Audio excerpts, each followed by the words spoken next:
Hello दोस्तों, आज हम जानेंगे विश्व के प्रमुख रेगिस्तान के बारे में। रेगिस्तान पृथ्वी की भौगोलिक संरचना का एक महत्वपूर्ण हिस्सा है। यह ऐसे क्षेत्र होते हैं जहां वर्षा की मात्रा अत्यंत कम होती है, औसतन 250 मिलीमीटर से कम होते हैं, जिससे वहां वनस्पति और जल का अभाव होता है। लेकिन रेगिस्तान केवल बालू के मैदान नहीं होते हैं, यह जीवन, अनुकूलन और विविधता के अद्भुत उदाहरण भी होते हैं। इस लेख में हम विश्व के प्रमुख रेगिस्तानों का भूगोल, जलवायु, वनस्पति, जीव जंतु, मानव जीवन और आर्थिक महत्व का विस्तार से अध्ययन करेंगे। पहले हम जान लेते हैं रेगिस्तान क्या है, उसके बारे में। रेगिस्तान वह क्षेत्र होता है जहां वर्षा की मात्रा बहुत कम होती है, जैसे 250 मिलीमीटर वर्ष से भी कम होता है। तापमान अत्यधिक होता है और कभी बहुत गर्म लगता है, जैसे सहारा मरुभूमि में। कभी बहुत ठंडा भी लगता है, जैसे अंटार्कटिका में बर्फ होता है। वनस्पति न्यूनतम हो जाती है और पानी की उपलब्धता सीमित होती है। उसके बाद हम रेगिस्तान के प्रकार के बारे में जान लेते हैं। रेगिस्तानों को आमतौर पर दो श्रेणियों में बांटा जाता है, एक गर्म रेगिस्तान और दो ठंडे रेगिस्तान। गर्म रेगिस्तान में तापमान दिन में अत्यंत अधिक हो सकता है, 50 डिग्री सेल्सियस तक। रात में ठंड हो सकता है, उदाहरण के लिए सहारा, थर मरुभूमि और अटाकामा, ये सब में गर्म रेगिस्तान कहा जाता है। उसके बाद ठंडे रेगिस्तान, जो कि तापमान शून्य के नीचे जा सकता है, बर्फीली परिस्थितियां होती है, जैसे अंटार्कटिका, गोबी और पाटागोनिया में। ये सब ठंडे रेगिस्तान है। उसके बाद हम विश्व के प्रमुख रेगिस्तान के बारे में जान लेते हैं। पहले सहारा रेगिस्तान, जो कि अफ्रीका में है, उसके बारे में जान लेते हैं। उसके स्थान है उत्तर अफ्रीका में फैला हुआ है, जो कि 11 देशों में है। इसका आकार है 92 लाख वर्ग किलोमीटर और इसकी विशेषता है यह विश्व का सबसे बड़ा गर्म रेगिस्तान है। जलवायु की बात करें तो अत्यंत गर्म है और शुष्क भी होता है। गर्मी में तापमान 50 डिग्री सेल्सियस से ऊपर जाता है। वनस्पति की बात करें तो यहाँ पर खजूर, कांटेदार झाड़ियाँ बहुत होता है। इनमें जनजातियाँ तुअरेग, बर्बर होते हैं। इसके महत्व है काफेस्ट, तेल, गैस जैसी खनिजों का भंडार होता है। सहारा रेगिस्तान में बहुत है। उसके बाद थर रेगिस्तान के बारे में जान लेते हैं, जो कि भारत और पाकिस्तान में है। इसके आकार की बात कर ले तो लगभग 2 लाख वर्ग किलोमीटर है और इसकी विशेषता ये है कि भारत का एकमात्र प्रमुख रेगिस्तान है। इसका जलवायु गर्मी में तपता है और वर्षा में बहुत कम होता है वर्षा। वनस्पति की बात करें तो बबूल का पेड़, खजड़ी का पेड़ और कैक्टस बहुत होते हैं। और मानव जीवन की बात करें तो राजस्थानी लोक संस्कृति और ऊंट पालन बहुत होता है। इसके महत्व के बारे में जाने तो पर्यटन, खनिज जैसे जिप्सम और ऊंट सफारी बहुत होता है। उसके बाद हम गोबी रेगिस्तान के बारे में जान लेते हैं। ये मंगोलिया और चीन में पड़ता है, बीच में। इसके स्थान मंगोलिया और उत्तरी चीन में है और इसके आकार की बात करें तो 13 लाख वर्ग किलोमीटर है और इसकी विशेषता यह ठंड रेगिस्तान है। तापमान सर्दियों में -40 डिग्री सेल्सियस तक गिर सकता है। वनस्पति की बात करें तो यहाँ पर घास और झाड़ियाँ बहुत होता है। इसके महत्व डायनासोर के जीवाश्मों के लिए प्रसिद्ध है। उसके बाद हम अटाकामा रेगिस्तान के बारे में जानते हैं, जो कि चिली में है। स्थान की बात करें तो दक्षिण अमेरिका के चिली देश में है। इसकी विशेषता दुनिया का सबसे शुष्क स्थान है। वर्षा की बात करें तो कुछ क्षेत्रों में दशकों तक बारिश नहीं होता है और इसके उपयोग गोखल विज्ञान केंद्र है और लिथियम खनन भी बहुत मिलता है।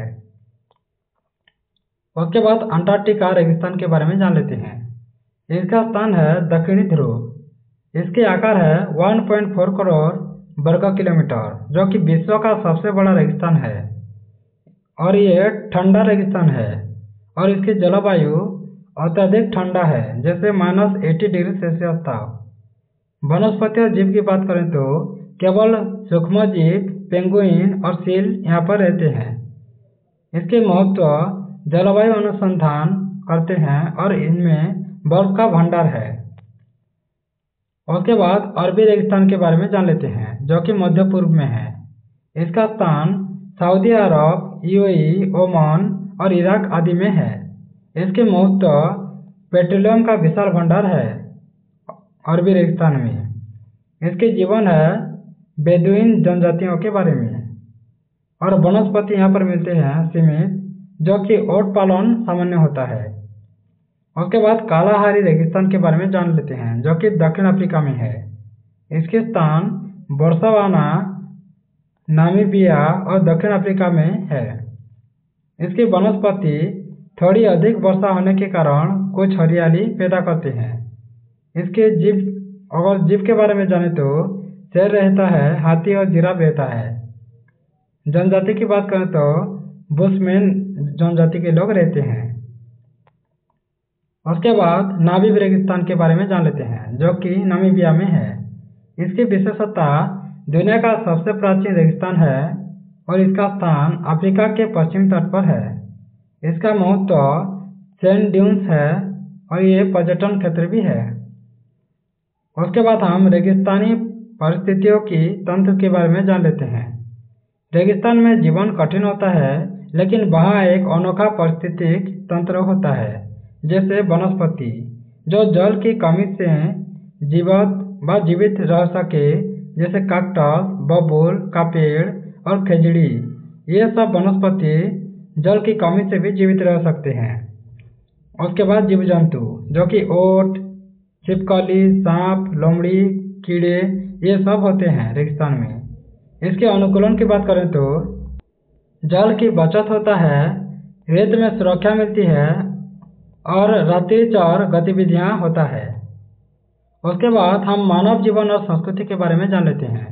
रेगिस्तानों में रहने वाले लोगों ने अपने जीवन को इन कठिन परिस्थितियों के अनुसार ढाल लिया है।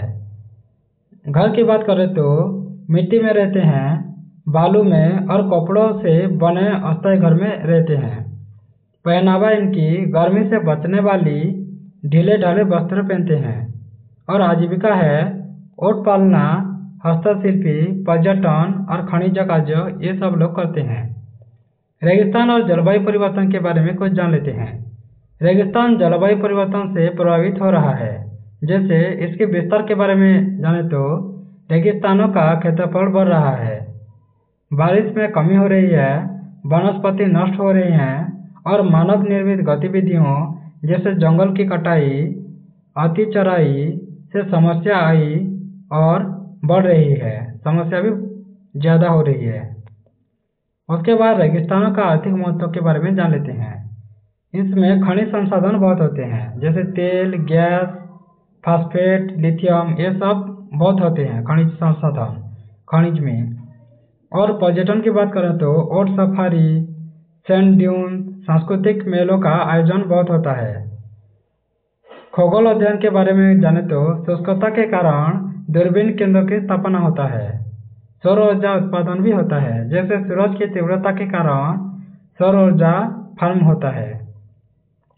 उसके बाद भारत के संदर्भ में रेगिस्तान के बारे में जान लेते हैं। जैसे थार रेगिस्तान है भारत में, तो भारत के पश्चिमी हिस्से में स्थित है थार रेगिस्तान। इंदिरा गांधी नहर परियोजना की बात करें तो थार में हरियाली लाने का प्रयास हो रहा है। रण उत्सव कच्छ में होता है, जैसे पर्यटन को बढ़ावा देने वाला प्रसिद्ध मेला होता है रणोत्सव।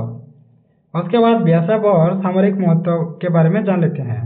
थार भारत की पश्चिम सीमा से सटा है, जो सामरिक दृष्टि से भी महत्वपूर्ण होता है, क्योंकि पाकिस्तान और भारत का बॉर्डर है।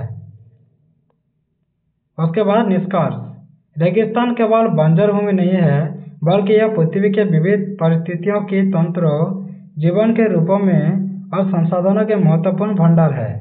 यह क्षेत्र जीवन की कठिनाइयों से जूझने की शक्ति, सांस्कृतिक विविधता और प्राकृतिक संपदा का अनोखा उदाहरण प्रस्तुत करते हैं। यदि इनके संरक्षण और सतत विकास की दिशा में प्रयास किए जाएं तो यह मानवता के लिए अमूल्य सिद्धि हो सकते हैं। Thanks for watching. अगर ऐसे वीडियो आपको अच्छा लगता है तो सब्सक्राइब कर दें, बेल आइकन दबा दें, लाइक करें, शेयर करें और कमेंट करना ना भूलें।